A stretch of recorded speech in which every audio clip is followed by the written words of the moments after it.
Morning, the 36th District Court in the state of Michigan is now in session with the Honorable Judge Donald Coleman presiding. While court is in session, there will be no eating, sleeping, talking, or gum chewing. Thank you. This is case number 24143-920. This is Bank of America versus Naima Mohammed. The matter is before the court, set on for a hearing on a motion to reinstate. Your appearance for Bank of America, please. Good morning, Your Honor. Hannah McNeese, P82477 for the plaintiff. Thank you, counsel. Good morning to you. Do I have Naima Mohammed on the Zoom? Ms. Mohammed, if you are on the Zoom, or Mohammed, last name. All right, counsel, it does not appear that Naima Mohammed is on the Zoom. Have you spoken with that person since following this motion? I have not, Your Honor, no. All right, and the basis of your motion to reinstate this matter, counsel, actually, I see where, well, actually, I reinstated the matter on the 6th of February. I'm just looking at the history on this a little bit. All right, and you're asking that the matter, that a default judgment be entered at this time. Is that correct? That's correct, Your Honor, yes. I see the application for default that was filed 27th. You never got a return on that, right? You never got that sent back. I don't believe so, Your Honor, no. Just the order entering the motion to reinstate is what we received. All right, so I'm signing the entry of default so that you can do the appropriate mailing of that, and then you submit your judgment thereafter. Will do, Judge. Thank you very much. All right, good day to you, counsel. I have one more this morning, Your Honor. It's the Capital One versus Brandy Vaughn. What's the last 4 digits on that, please? One moment. It is 6965.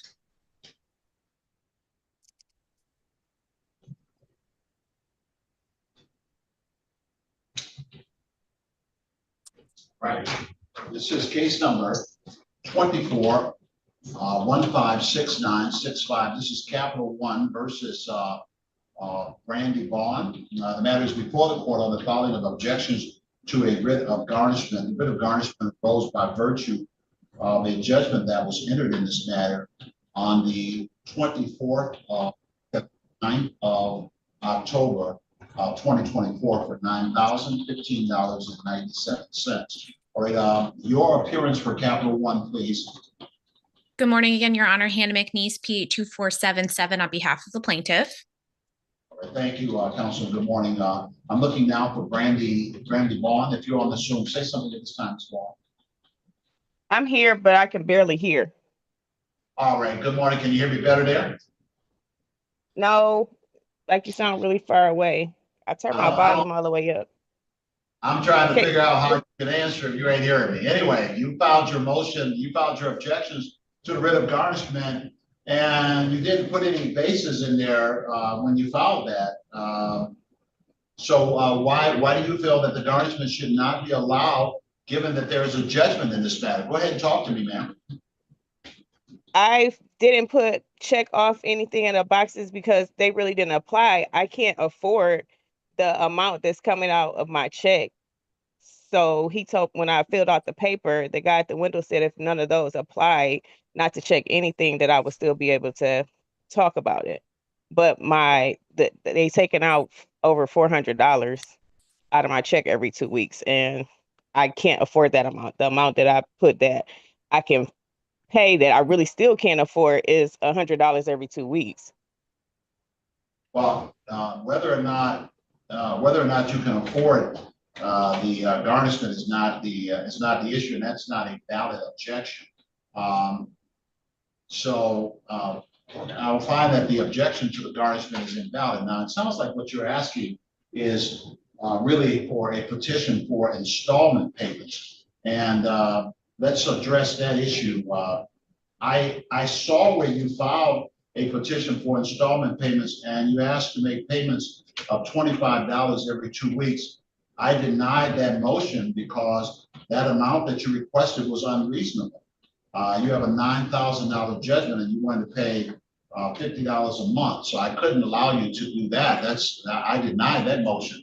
So you're asking me now if you could instead of that motion, if I would take into consideration a petition to pay $100 every other week or every pay period.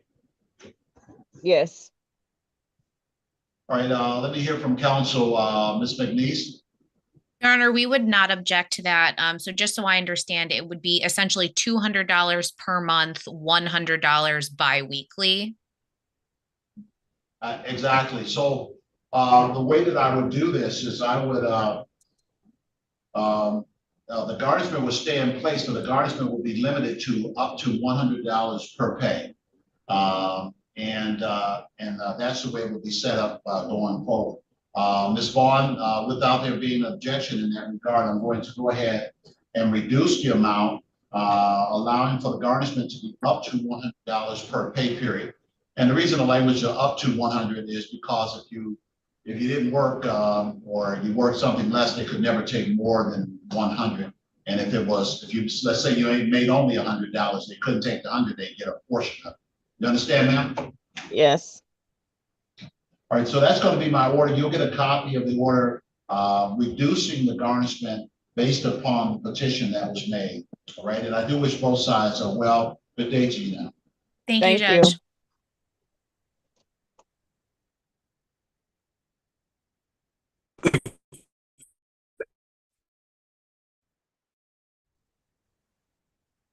One moment, everyone.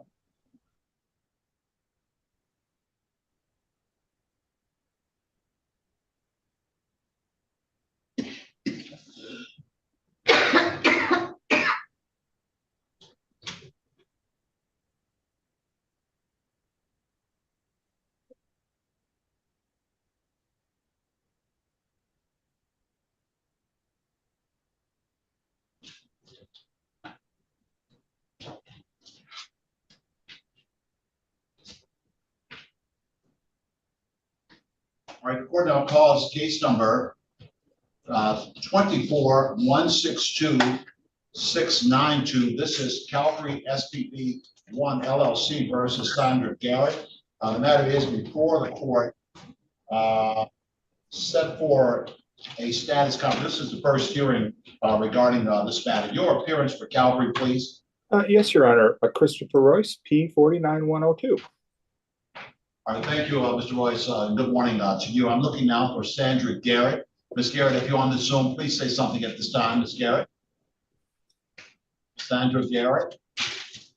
The record should reflect that the court did forward a notice to Ms. Garrett at the address she provided on Ohio Street. That notice was sent on February 5th, giving information regarding the court date, today's date, together with the Zoom information.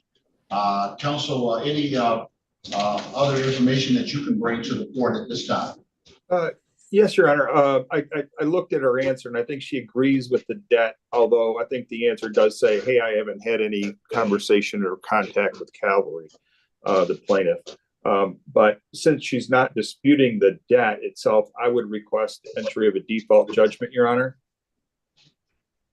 All right, the court will grant the petition for entry of default. There's an application for default that was submitted to the court. I am signing that application at this time, and judgment may be had on the default pursuant to the court rules, counsel. Thank you, Your Honor. All right, thank you. Good day to you. Take care.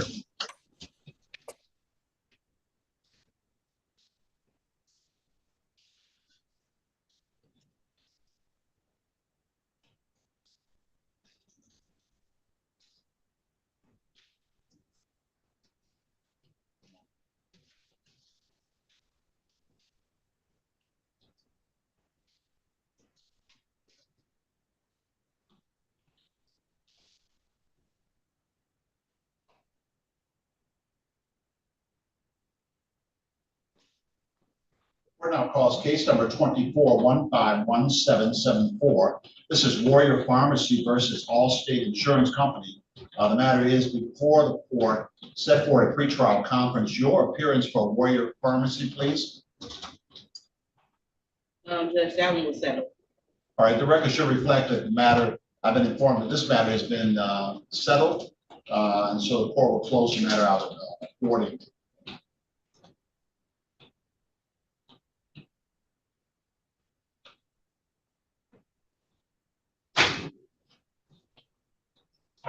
The court now calls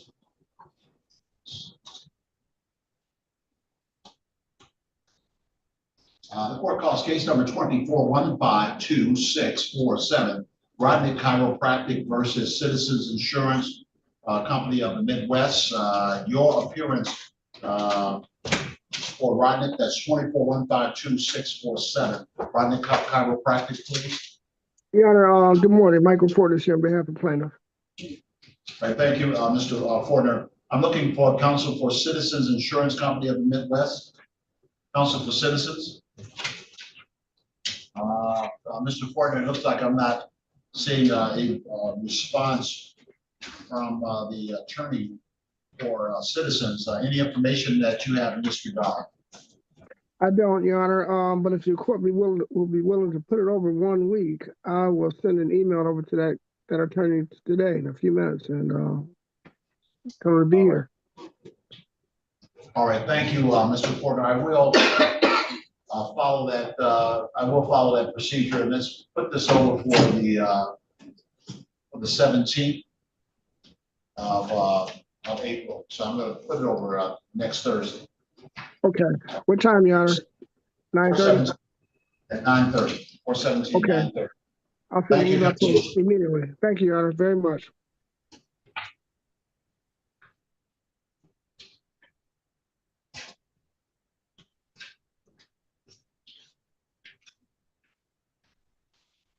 The court calls case number 21-49068. This is Modern Financial versus Delilah Harrison. The matter is before the court on the filing of objections to a writ of garnishment. That garnishment issued as a result of a judgment that was entered in this matter for $12,171.41. That judgment was entered on the 2nd of September of 2020. Your appearance for Modern Financial, please. Good morning, Your Honor. Navjot Francis, P72322 on behalf of Plaintiff's Attorney of Record. All right, thank you, Ms. Francis. I'm looking for Ms. Delilah Harris. If you're on the Zoom, please say something at this time, ma'am. Yes. And Ms. Harrison, I'm sorry, I said Harris. Thank you, Ms. Harrison. Good morning to you, ma'am. Good morning. I looked at your objection. You said I was served at an address I never lived at. Correct. Is there any other reason why you are objecting to the writ of garnishment other than that statement, ma'am? Yes, because I wasn't aware of the garnishments, and my employer sent it back to that address. So I'm trying to stop the garnishment because I never received any paperwork in terms of me being garnished. I didn't know they made I wasn't aware they made from what you say back from 2020. I wasn't aware of that because I never received any type of information.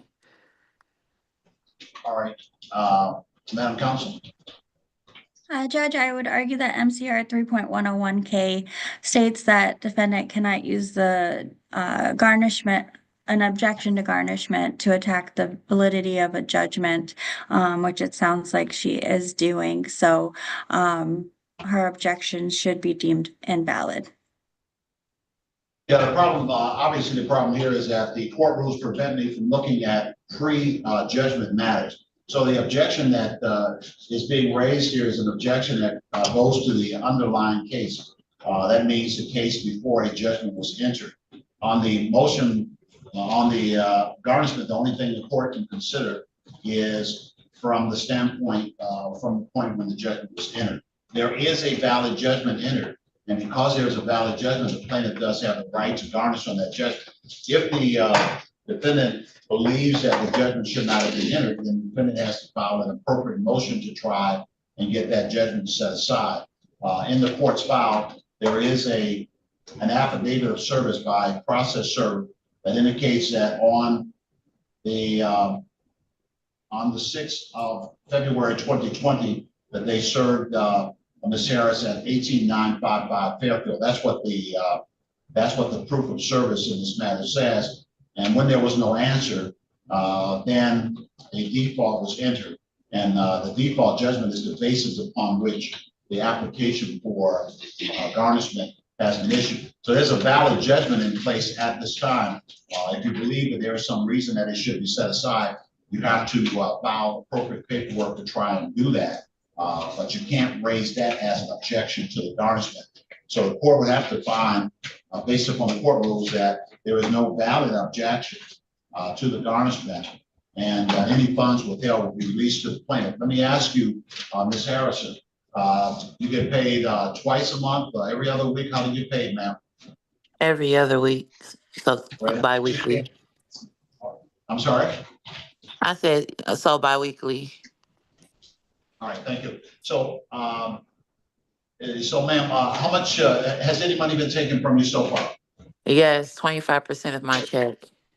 You know I know that, right? Huh?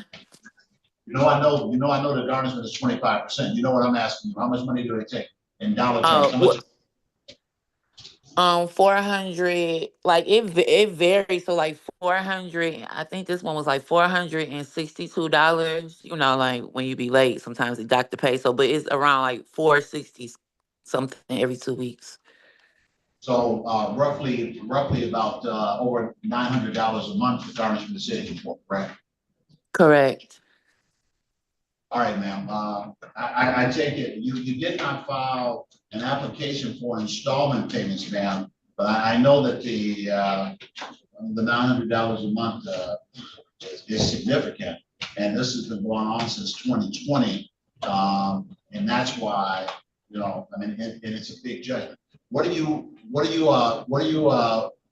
offering as a payment? I know that you kind of like to not have to pay that $900 or so a month. What are you offering as a payment? I could afford $100. All right, Madam Counsel, your position in that regard.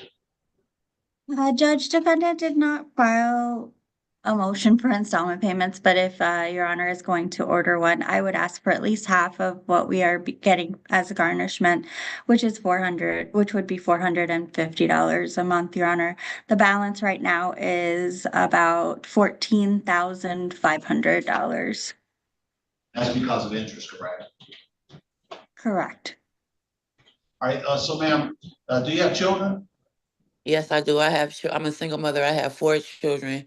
My car just went out. I have to pay for my car. I'm not getting any financial help from my children's father, and I have one child whose father is deceased. So, and I also pay rent. Right, got it. So you do receive some type of Social Security benefit for the child whose parent is deceased? Yeah, but that's it. That's not very much. You don't have to talk about it much, right? I just Okay. wanted to. All right, ma'am. So, and how old is your oldest child?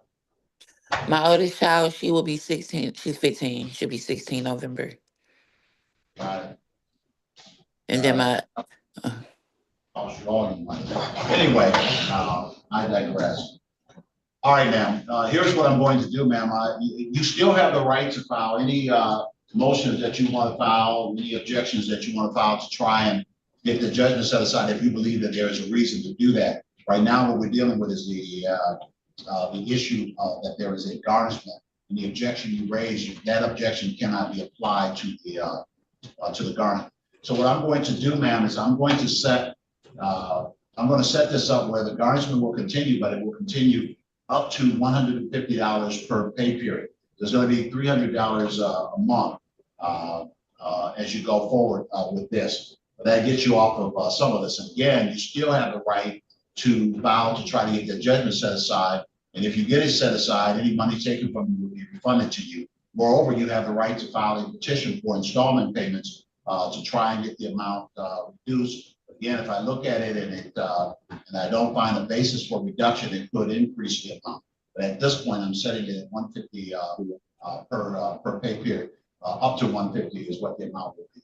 All right. I do wish you well, ma'am. Good day to you. Okay, thank you. So Thank wait, you, I have a Judge. question. Oh.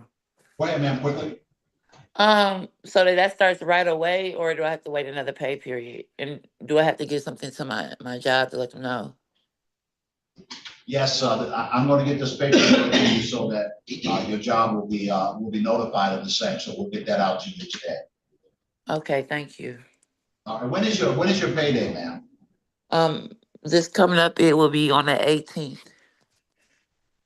Oh yeah, you should get it before that time. Okay, we'll get this out today. All right, thank you. All right. Thank you, Wish you well. Judge. I do have one more case. All right, just one moment, Councilman. Thank you.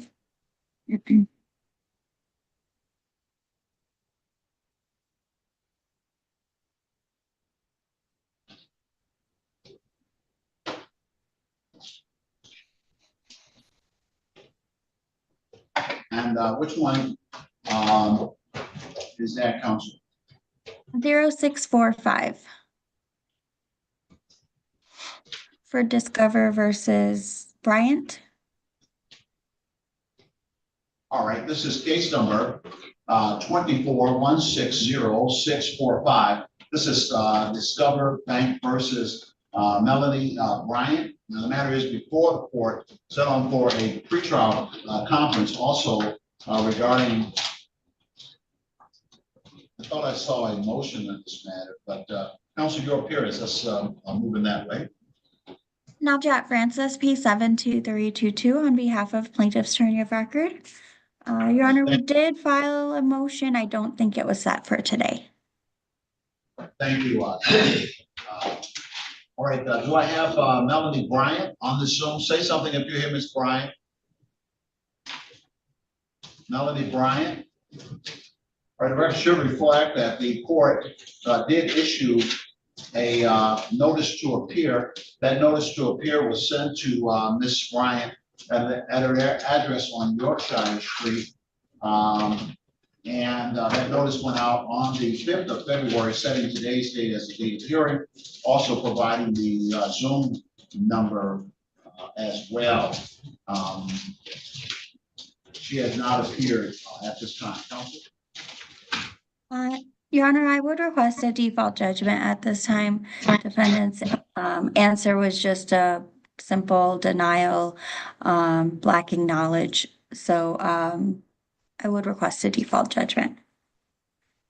All right, based on the failure to appear after due notice, the court will grant the entry of default and judgment may be had on that default pursuant to the court rules. Counsel, you may proceed. Thank you, Judge.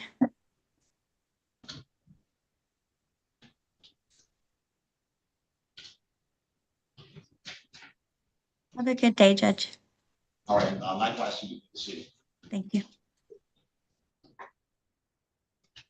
The court now calls case number 14-123-123-460. This is Credit Acceptance Corporation versus Percy Snell. The matter is before the court on the filing of objections to a writ of garnishment. The record should reflect that a judgment was entered in this on the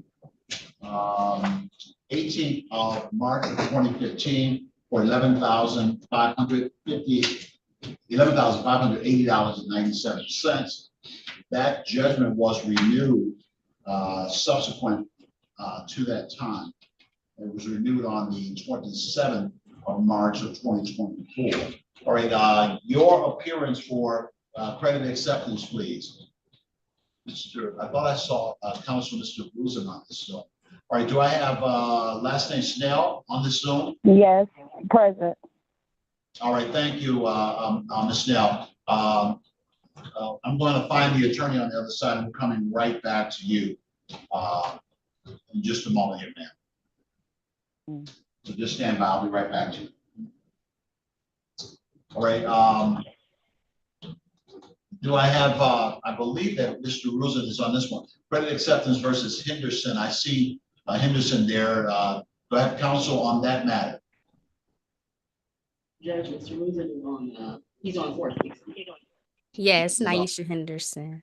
All right, I know that you're there, ma'am. Just one moment. Mr. Ruben is on 460. He's on the snail case. Okay, Now, so, looks like I have the office of, yeah, old Sessi.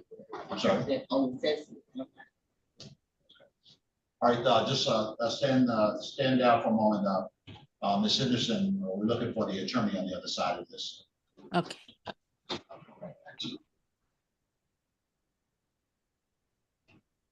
All right, do I have counsel for Community Choice Credit Union? This is case number 23149505. This is Community Choice Credit Union versus last name is Hubbard. Looks like Saja. Saji Hubbard. Don't interrupt until I call for you. All right. I can barely hear you. Whenever I call your case, I'm going to come to you individually. So please do not say anything until I come to you individually. That's the way we do it, right? All right. So your appearance for Community Choice, please. Yeah, Clarence Kennedy, P88082 on behalf of plaintiff. Thank you, counsel. Good morning to you. I'm looking now for Ms. Hubbard. If you're on the Zoom, please say something at this time. Say that again. All right. I'm looking for Ms. Hubbard. I believe that you are Ms. Hubbard. Is that correct? Yes, sir. All right. Thank you. What's your first name, Ms. Hubbard? Saji. All right. Thank you. That was easy enough. I don't know how I messed that up. All right. So you filed objections to a writ of garnishment based upon a judgment that was entered in this case. Looks like that judgment was entered on, looking here, on the 19th of October of 2023 for $4,624.74. I looked at your objection. You said the funds are exempt. Tell me what you mean by that, ma'am. Talk to me. I don't own the debt. I'm sorry? I don't own the debt. That is not my debt. Oh. Well, you have a judgment against you, ma'am. So the garnishment is based upon the judgment. Understand. I still don't own the debt. Okay, all right. Counsel, what's going on here? Yes, Your Honor. So this is a tax garnishment, income tax refund garnishment. I don't believe there's any basis for those funds being exempt, and it sounds like she's trying to use the objection also to attack the underlying judgment, which the court rules prohibit. So we think that the objection is invalid. All right. It sounds invalid, ma'am. Tell me, is there anything else you can bring to my attention in this regard? Because the judgment has already been entered, and this is a post-judgment hearing. So I can only deal with post-judgment matters. If you believe that the judgment should not have been entered, you have to file a different type of action to try and attack that. Go ahead, Ms. Hubbard. Yes. Default by judgments are illegal.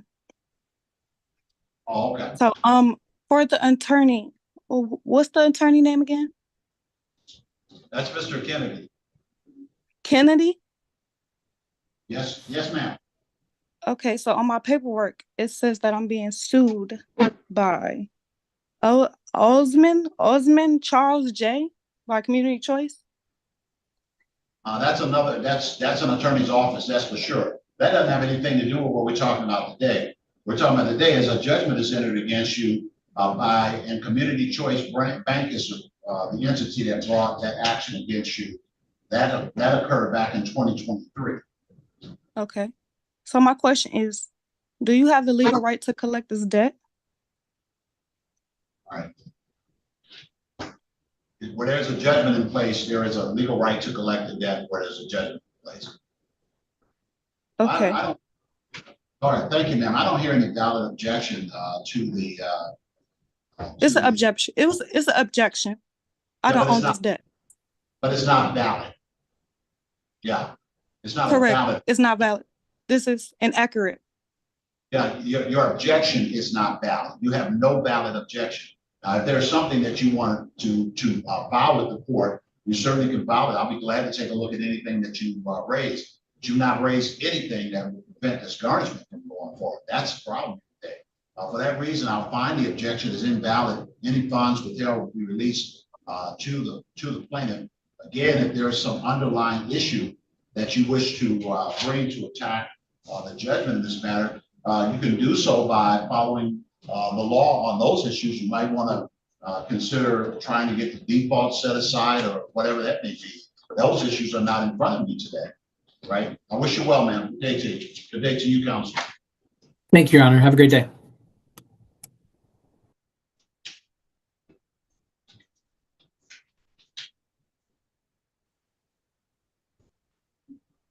All right, I am on the record in the suffix 3460, credit acceptance versus Snell. Ms. Snell has indicated her presence. I'm sorry. Excuse me. I didn't understand. Ma'am, I've already heard your case. Your objection is invalid. Therefore, you have no valid reason to set the garnishment aside. The garnishment remains. Now, if you believe that you have a basis to try and get the judgment set aside, then you need to research what you need to do to try to get the judgment set aside. The reason that the objection the reason that the garnishment can be brought is because there's a judgment against you. That judgment was entered back in 2023. That's a valid judgment, and they can collect on that. Now, if you want to try and get that set aside, you have to do your research to see what basis you can raise to try and get that set aside. But as long as that judgment is in place, the plaintiff has the right to go through collection procedures to collect on that judgment, ma'am. All right, so that's all I can The default judgment is illegal under 50. There's no such thing as an illegal default judgment, ma'am.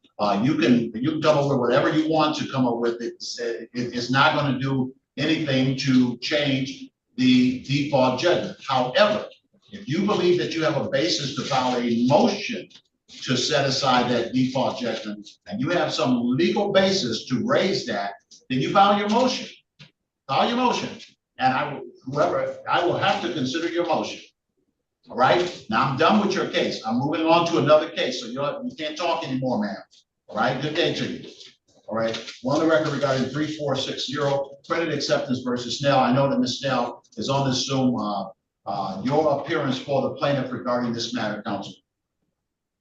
Thank you, Judge. May it please the court. I'm attorney Richard Drusen. My bar number 35222 on behalf of the plaintiff.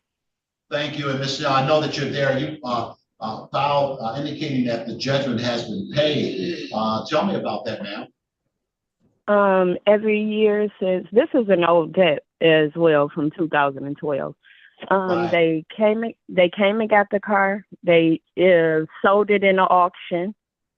So they got their money there. And then the interest, we're not even going to talk about how illegal it was. But anyway, I was in my 20s, had to have a car. But every year since then, 2014, 15, 16, 2017, 2018, 2019, 2020, 2021. They've came and got my taxes, my state taxes, which is $2,000. Okay. So let me ask you this, I don't have okay. Yeah, I wanted to ask you, yes, there have been garnishments, and have you calculated how much has been collected from you? I do not have it. I have to get it from the state of Michigan, from the Treasury. All right, so let me find out, because I'm sure that Mr. Rosen will have a calculation as to how much money they've collected from you. The challenge, of course, is that you've had this judgment in place since 2015 at $11,580, and interest has been accruing on that probably at about 13%. And so okay. That's a lot of years. And even if you're making payments, the likelihood is that there's still a balance. As long as there's a balance, they can continue to go after things like the income tax return. Even so, I'm sorry, should I get an attorney or something? Because I feel like this debt should be null and void. Well, today, what's going on, the economy has went up. I don't even have a car now. I have 3 children. I am a working nurse in the state of Michigan, and I have $200 to feed 5 miles with when I get my check. After DTE, after the water get theirs, after the kids get theirs because they need some shoes and underwear. You understand where I'm coming from? This is insane. Okay. And then the money that I have for food, they want that. And I don't have a car. And they sold it and got their money. Greedy. All right, let me hear from Mr. Rosen, sir. Very quickly and in a nutshell, Judge, I can tell you that as the court noted, judgment entered 10 years ago in this case. The judgment here entered March 20, 2015. The amount of the judgment was $11,580.97. Right on the face of the judgment, it indicated that the judgment interest going forward pursuant to Michigan compiled law 600.6013 is 13%. Why is that? Because the car note that petitioner signed unfortunately had a very high car note interest. I was in the process of looking at it when the record was being made, but roughly it was about between 22 and 24%. So at 13%, Your Honor, I quickly calculated that the judgment interest alone, statutorily pursuant to MCLA 600.6013, accrues at $1,505 per year. I can tell the court further that as of the present moment, I have received in hand to partially satisfy this judgment $12,107.49. That's 12107.49. The last payment that I received by means of income tax in 2024 was $2,229 even. That was applied when I received it from the Michigan Treasury Department on November 13th of 2024. That being said, I'm showing a remaining judgment balance statutorily at 13% of $8,932.21. Like Your Honor wisely noted, there is challenges here. The challenge was petitioner signed for a very high car note interest rate. Then that was defaulted and the car was repossessed. The repossession balance was a high balance, and the suit was filed over 10 years ago for $9,860.02. Are there challenges here legally? Yes, the court noted that. I would suggest gently to defendant that maybe after the close of these, two things. I will be very happy, Your Honor, to file after the close of these hearings a manual balance of the judgment amount, which I'll file with the court, send to defendant, proof of service of that being filed with the court. And I would suggest gently that defendant may want to call my office any Monday through Friday between the hours of 8:30 a.m. and 7 p.m. See if she can talk to my staff. My staff can maybe talk to the credit acceptance company and see what can be done, as it were, to settle the remaining balance. With this, I rest. All right.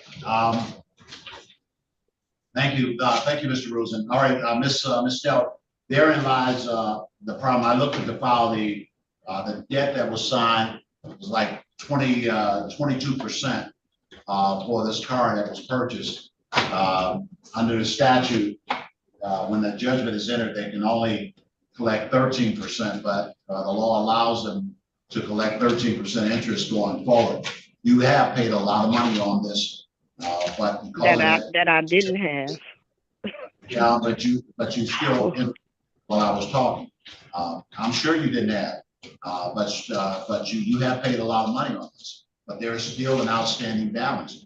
And I don't know what to tell you about that. I mean, I don't like these situations either, but I do know how the law applies on this. And so, one of the worst things that can happen is to get into a purchase of a vehicle with a high interest rate, and then to lose that vehicle. It gets sold at auction, and when it gets sold at auction, it's just to the highest bidder. So whatever the difference is after it's sold at auction is what's called a deficiency balance. That balance is what you become responsible for, even though you don't have a car anymore. In this case, that deficiency balance with other cost was $11,580.97. You paid over $12,000, but while you were paying, interest was still accruing. And that's why you still have a balance on this. All right. I understand all of the issues about limited resources, taking care of kids, et cetera, et cetera. The challenge is that by law, a person holding a debt has the right to pursue that debt. And when 10 years expire, they have the right to renew it for another 10 years. So this judgment was entered in 2015. The debt was renewed. So they have the right to continue to collect on this under current collection laws.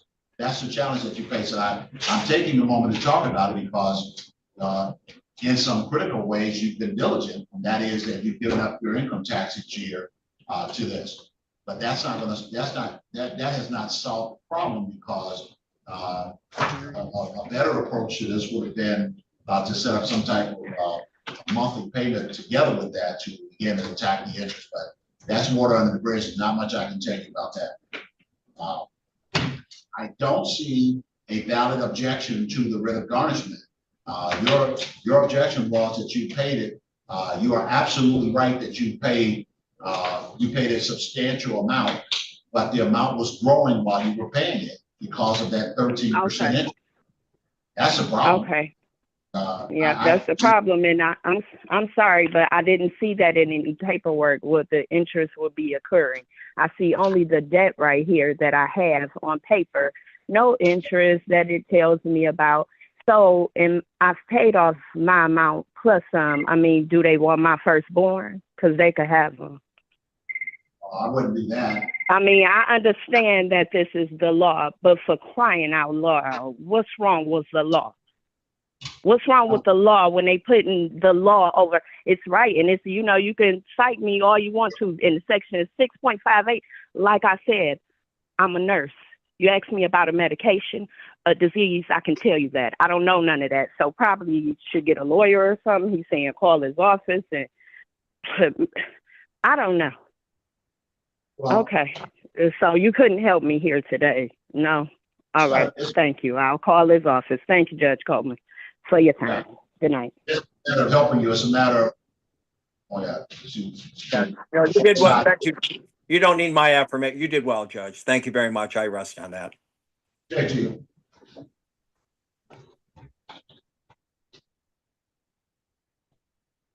All right. I still don't see the attorney on this matter. Let me call it case number 15-105-104023. This is credit acceptance versus Natasha Henderson. The matter is before the court on the following objections to a writ of garnishment. That writ arose by virtue of a judgment that was entered in 2015 for $11,277.99. All right, Ms. Henderson, you said that you said something about a bankruptcy proceeding as the basis of your objection. Talk to me. Yes. So it was my brother. I co-signed with my brother for a vehicle. I was not bad, quiet. I was 19 when I co-signed with my brother. I didn't know what I was doing. I didn't know anything. And he got into an accident in the car, and they ended up repossessing the car. About, I guess, 2014, they started garnishing him. I didn't even know that a garnishment had started. He's on disability. He has sickle cell. So they garnished him for about 2 years, I believe so. And then they stopped because he's on Social Security disability. And then they came after me. Right now, I am not working. You can hear my kid in the background. He's autistic. And I have a daughter, an 11-year-old daughter. And I'm not working right now. And they're coming to garnish my I take income taxes in. I mean, I was working, but it became difficult because I do homeschool with my son. Because it's hard for him to go to school because he's very hyperactive. So I had to settle for homeschool. And I just can't afford right now for a garnishment.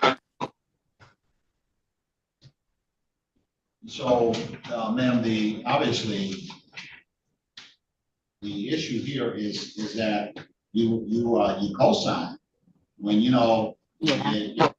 if you were 15 and you co-signed, it'd be something different. If you're 18 or older, and you co-signed, and a co-signer, they shouldn't even use the language of co-signing, because sometimes that makes people feel like it's not really my debt. No, it is. Co-signer is the same as the person who is the main signer. It's the same thing. It's a joint debt. So they sued you, and they sued you and your brother. And so now they're coming after you because there's this outstanding judgment. So, well, you said you don't have any wages, so they can't garnish that. It looks like what they're garnishing, they're going after your income tax return. Is that what it is? Yes. Yeah, they have the right to do that, ma'am. How much money are you expecting back? Um. Almost $5,000. They definitely have the right to garnish that. So I was. I'm uh, sorry. let me ask you first. When you say almost 5,000, you're talking about from the federal government, right? Yes. Yeah. Well, What do you? when I was working at the Hold retirement center. on. I'm gonna ask you about all of that in just a moment, okay? Oh, okay. What are you expecting from the state? State Not sure. 1,300. So, what type of work were you doing when you were working, man? Talk to me. I was making $15 an hour. I was a medication technician, just giving residents at a retirement center their medications. So you receive a benefit for your child, do you? Yes. Is that a part of your income tax return as well? From the job, yeah. Yeah, I'm talking about from your benefit for your child. Well, let me ask you this way: do you own a home? No, I rent. And All right right. now, my mom is helping me pay the rent.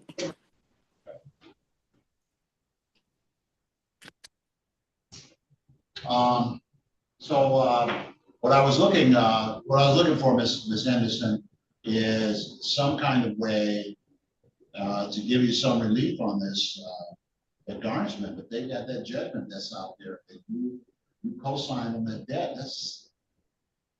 I know. I wish I would have known what I know now. I didn't know. I thought I was just helping my brother.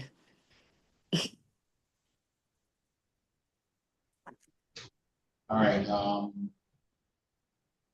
And you said your brother's on disability, so they're never going to be able to collect anything from him because Yeah. so all of this is going to be they're going to keep coming after you. Let me see when the judgment was made. Hold on 1 second.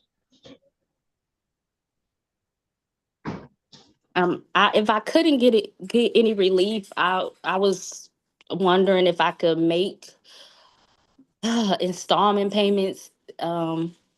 I did talk to my brother about it, and he said he would help me with installment payments. Oh yeah, the judgment was renewed in March of this year, so that means that they renewed it for another 10 years. So it's good until 2035. Wow. So that's what they'll be collecting, and then this was a car, so it probably has that 13% interest on it. Let me look at the judgment. Okay, so when he purchased that car, the interest rate on that car was 24.99, 25% interest. Ridiculous, but that's what it was. So let me look at the judgment to see if they preserved it. Yeah, 13% interest on this judgment. So that judgment has been growing at $1,300 a year just based on the interest. Wow.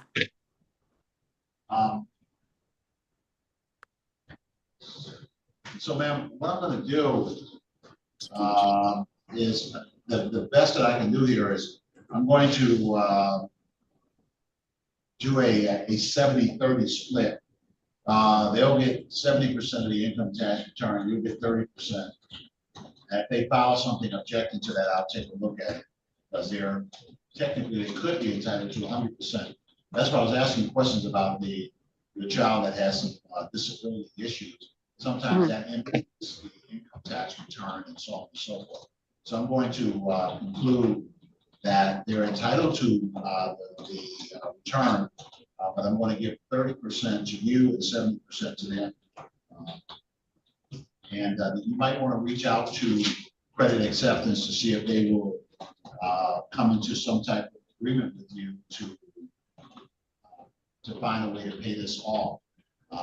Again, they got to realize that they're probably not going to be able to collect all of this because it's been 10 years already, and if it's 10 years at 13% interest, that's another $10,000 or $13,000 added to this check. So it's likely somewhere in the neighborhood of $25,000.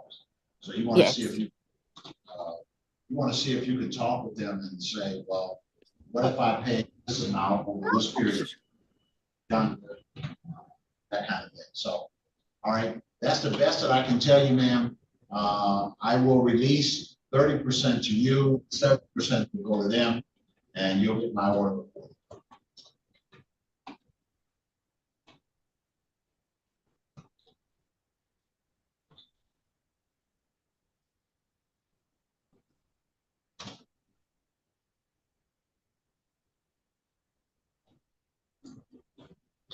I think she dropped out.